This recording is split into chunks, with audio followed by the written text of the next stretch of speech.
What if prayer was never about asking for things? What if the billions of words humans have sent up to heaven across thousands of years weren't the point at all? For years now, I've been going deep into something most people never question.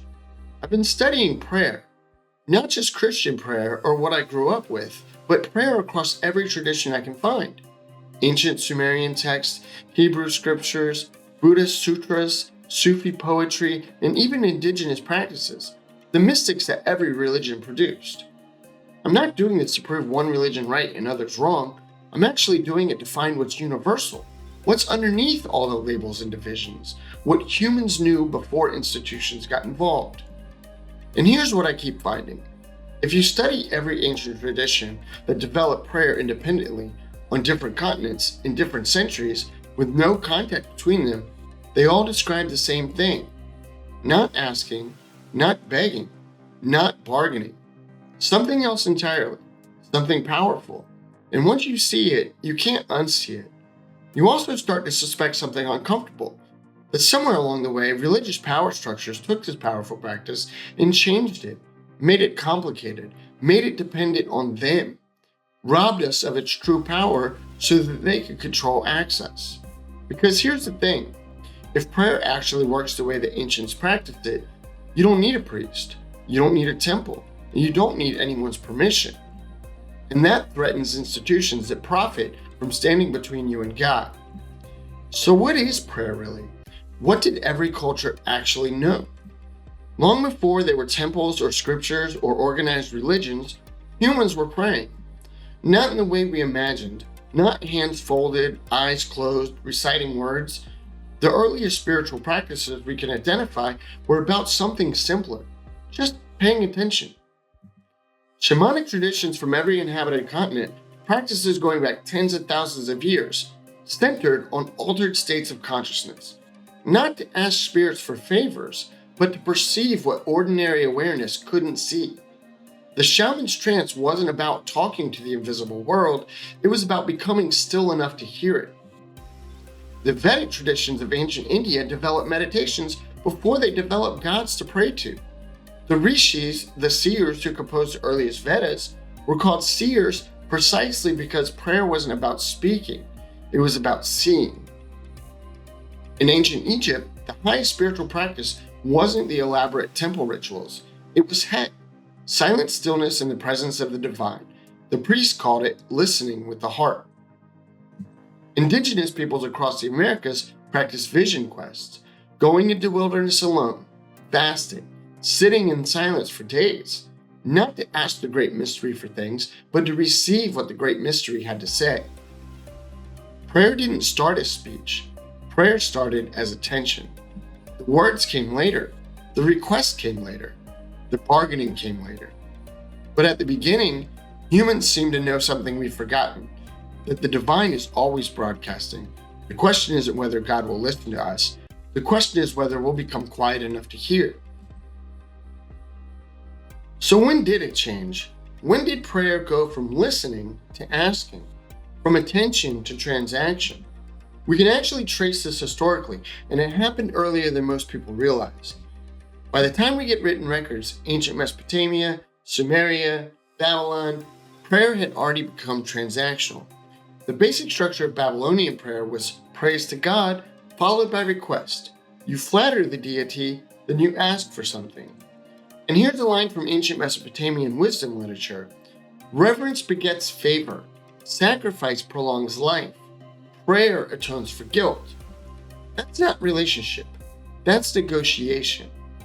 Now here's something interesting, and I'm going to do a separate video on this because it goes deep, but I'll plant the seed here. The transactional model of prayer emerges in the historical record at exactly the same time that ancient texts start describing gods as physical beings. Beings who descended from the heavens, beings who walked among humans, who had physical needs, who could be appeased with food and sacrifice and flattery. The Sumerians, the Babylonians, the early texts, they're not describing an abstract God, they're describing entities. Powerful, yes, but finite. Beings you could bargain with, beings who operated on exchange.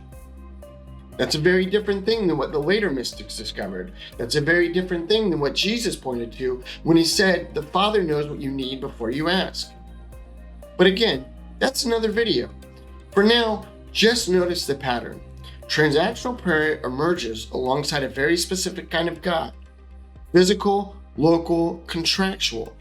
The mystics who came later, who discovered the deeper connection, they all pushed back against transaction. They all returned to surrender. Something shifted in human spiritual history, and it's worth asking why. The Romans took the transactional model even further.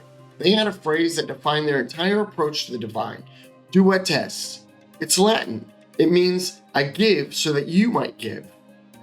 Religion was a contract. You sacrifice the right animal, say the right words, perform the right ritual correctly, precisely, no mistakes, and the gods owe you. Personal belief didn't matter. Inner transformation didn't matter. What mattered was, did you execute the transaction correctly? If things went wrong in your life, the only explanation was that you'd made an error in the ritual. The divine wasn't mysterious. It was mechanical. Get the inputs right, get the outputs you want. And here's what's disturbing. This transactional model never fully went away. It just put on new clothes. Think about how prayer is often taught today. Ask and you shall receive. Prayer request list. Bargaining with God. If you do this, I'll do that. The prosperity gospel. Give money. Get blessed. That's not what Jesus taught. It's not what the mystics of any tradition taught. It's ancient Roman religion with a Christian coat of paint. Duetes? I give so that you might give. Dressed up as Christianity. The prophets, including Jesus, pushed back against this hard. Your Father knows what you need before you ask. That's not transactional. If God already knows, the point isn't information exchange. The point is something else entirely. But institutions keep pulling us back to the contract because contracts require lawyers, contracts require experts, contracts require middlemen, and middlemen can charge for admission. Now here's what should surprise you. When you actually examine how each major tradition describes prayer at its highest level, not the public rituals, not the institutional versions, but what the mystics and masters actually taught, you find the same instructions everywhere. Hinduism developed the most sophisticated meditation technologies on earth, the stilling of the fluctuations of the mind. Not talking, stilling. The goal is samadhi, a state where the barrier between self and source dissolves. The practitioner doesn't petition God, the practitioner aligns with God. Buddhism doesn't even have a God to pray to in the Western sense, and yet it has prayer. The Buddhist approach is radical attention, watching the breath, watching thoughts arise and pass, becoming aware of awareness itself.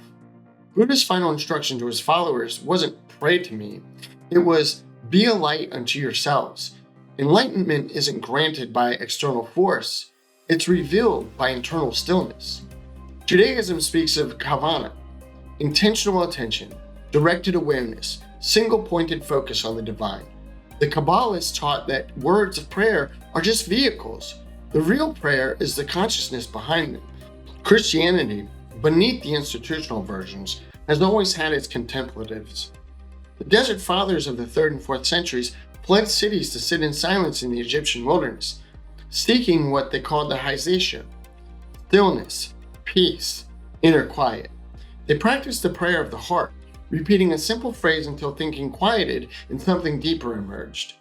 Not more words, fewer, until silence. Islam means submission, and the 5 daily prayers, the Salah, are exactly that.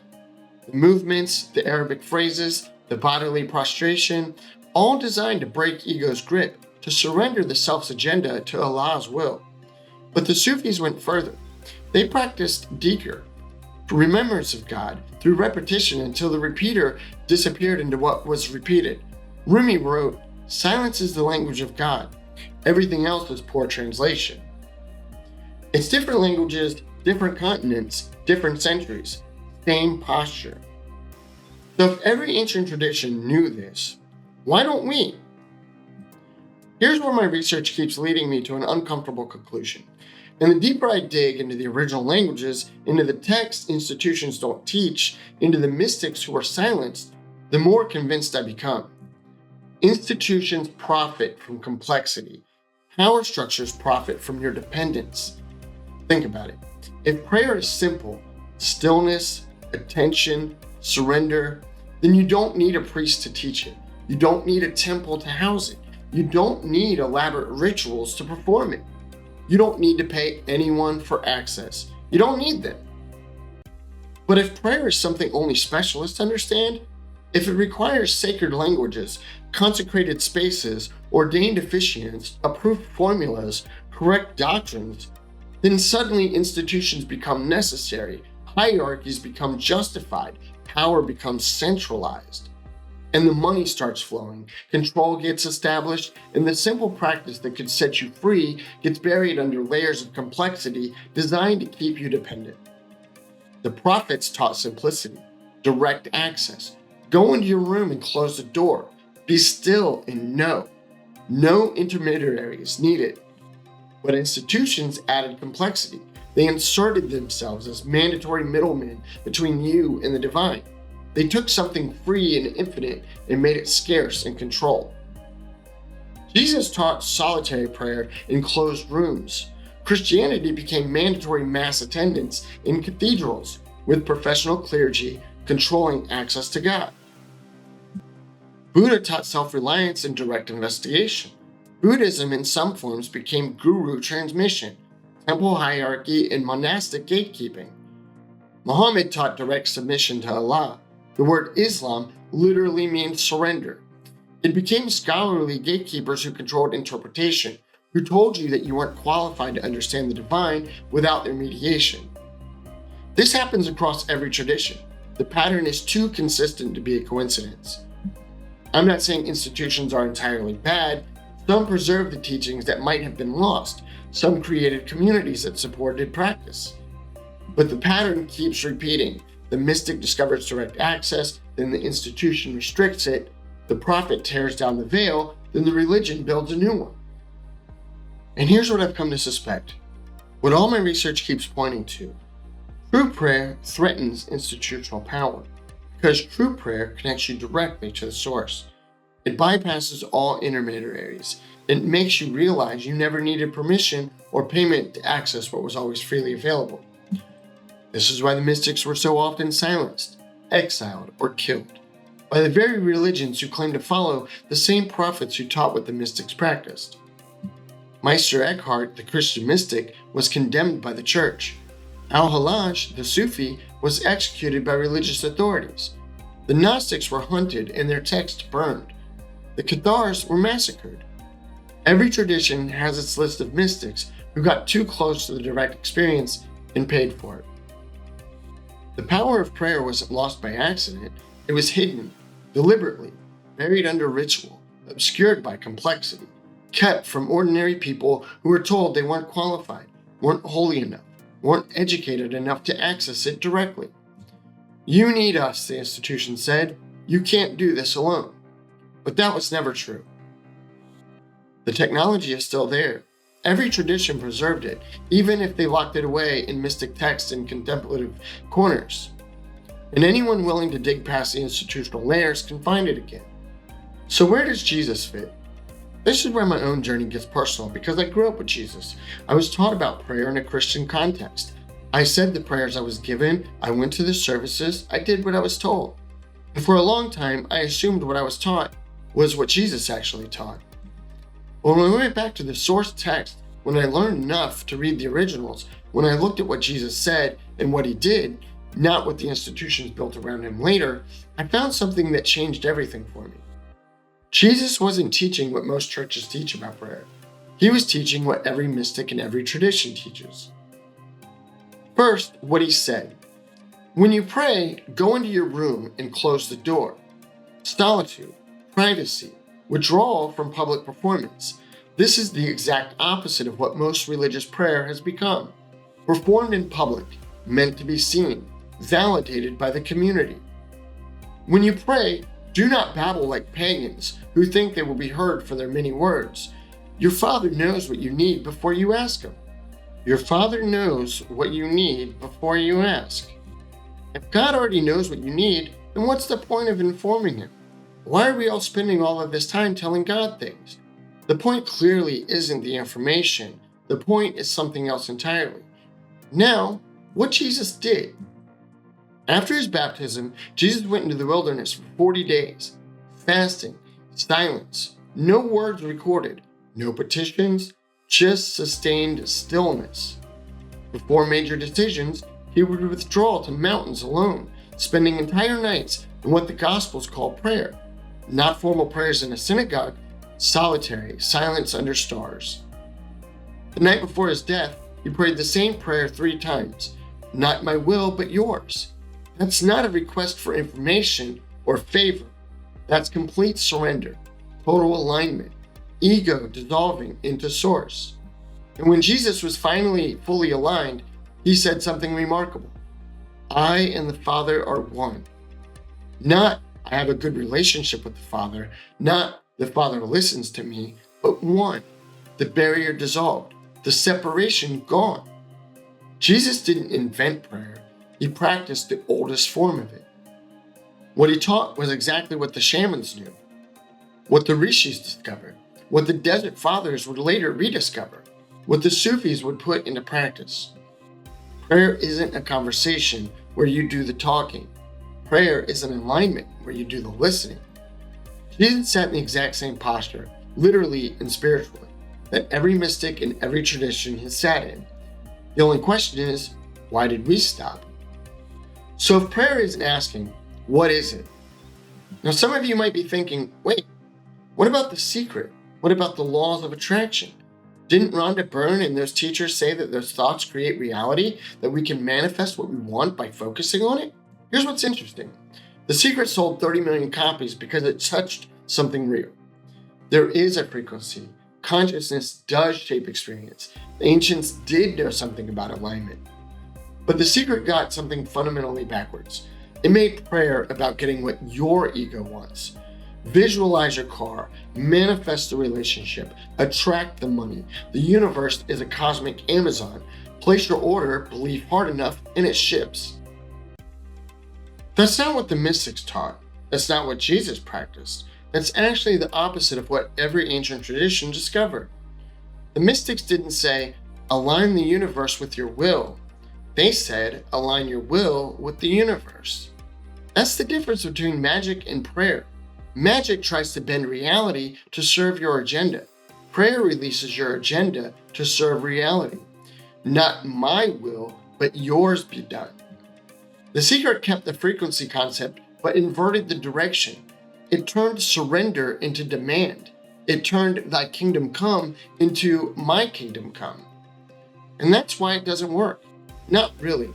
Oh, you might manifest some things. Focused intention does shape experience. But you'll notice that The Secret doesn't produce peace. It produces more wanting, more striving, more I don't have enough yet. Because it's still ego driving the bus, just spiritual sounding ego. Real prayer isn't about getting what you want. Real prayer is about wanting what you get, because you trust what the source provides is wiser than what your small self demands. Think of it this way. Reality is like a radio. There are frequencies broadcasting all the time. Most of us are tuned into static. Fear, anxiety, distraction, the constant noise of disconnection. We don't even realize we're tuned to static because we've never heard anything else. But there is another frequency. It's been called different names across cultures. The Tao, the Brahman, the Logos, the Kingdom of God, the Great Mystery, the Source. It's broadcasting constantly, always has been, always will be. The problem isn't that this frequency doesn't exist. The problem is that we're not tuned into it. Prayer is the tuning technology. Not prayer as words, prayer as posture. Not prayer as asking, prayer as attending. Not prayer as petition, prayer as surrender. Here's what every ancient tradition discovered. Stop. Remove yourself from distraction. Find solitude. Create space where nothing is demanded of you. Silence. Still the external noise, then still the internal noise. Stop talking out loud and in your head. Attend. Place your full awareness on what's present, not what you want, not what you fear, what is right now beneath the noise. Surrender. Release your agenda. Let go of control. Stop trying to bend reality to your will. Align your will with what already is. This is what Moses did on Mount Sinai, what Buddha did under the tree, what Jesus did in the desert, what Muhammad did in the cave, what the shamans did in their trances, what the monks do in their cells. Different words, same technology, same frequency. And here's what happens when you tune in. Things do change, not because God rewards you, not because you manifested them with your vision board, but because you've aligned with reality's deepest current. You stopped fighting the river and started flowing with it. Sometimes circumstances change, sometimes they don't. But you change, your perception shifts, your peace deepens, your actions start aligning with the truth instead of fear. That's prayer working. That's the frequency broadcasting through you. Now, before we go further, I need to address something, because some people hear prayer is stillness and surrender and think it means passivity, and that you just sit there, tune in, and wait for the universe to deliver. That's not what the mystics taught either. There's a passage in the book of James, and it's blunt. He writes, "If a brother or sister has nothing to wear and has no food for the day, and one of you says to them, 'Go in peace, keep warm, and eat well,' but you do not give them what they need for their body, what good is that?" And then the famous line, "Faith without works is dead." James is saying you can't just offer thoughts and prayers while someone starves in front of you. That's not faith, that's performance, that's spiritual theater. Real alignment with the source doesn't make you passive, it makes you active. Compassion flows through you and becomes tangible. Love stops being a feeling and starts being a verb. Here's the pattern I keep seeing across tradition. Prayer transforms you, and the transformed you acts differently. You don't pray for the hungry and do nothing. The prayer, if it's real, changes you into someone who feeds the hungry. You don't pray for peace and stay silent when there's injustice. The prayer aligns you with the source, and the source flows through you as action. Look at Jesus. He didn't just sit on the mountain in perpetual meditation. He went into villages, healed the sick, confronted hypocrisy, fed crowds, touched lepers that no one else would touch. The stillness wasn't escape from the world, it was preparation for engagement with it. True prayer doesn't disconnect you from reality, it connects you more deeply, and then it sends you back out, transformed, ready to be the answer to someone else's prayer. Faith without works is dead, because if you're tuning in doesn't change how you live, you weren't really tuned in. Every culture that went deep enough found the same thing. Separated by oceans, separated by centuries, no contact between them, and yet they all describe the same practice, the same posture, the same discovery. Maybe that's coincidence, or maybe it's because it's built into us. Maybe the capacity to tune into this frequency is as native to humans as the capacity to see color or hear sound. Maybe every ancient tradition discovered it because it was always there, waiting to be discovered. Maybe the prophets, Moses, Buddha, Jesus, Muhammad, weren't inventing something new. They were remembering something ancient and then teaching others to remember. Prayer at its source isn't Christian or Buddhist or Hindu or Muslim. It's human. It's what we do when we stop long enough to remember what we are. The frequency is broadcasting now. It's been broadcasting since before time began, before religions, before institutions, before anyone tried to own it or sell it or restrict access to it. The question isn't whether it's there, the question is, will you become quiet enough to hear it? This is what I've been working on for a few years, digging through traditions, learning the original languages, practicing the methods myself, trying to find the thread that connects all of it, the universal truth underneath the labels. And I'm convinced now the power of real prayer, the technology every ancient tradition knew, is your birthright. It was never meant to be owned by institutions or sold by priests or restricted to the spiritually elite. It was meant for you, all of it, freely available to anyone willing to stop, to silence, to attend, and to surrender. You don't need anyone's permission to access it. You just need to tune in. We'll go deeper next time. Thanks for tuning in.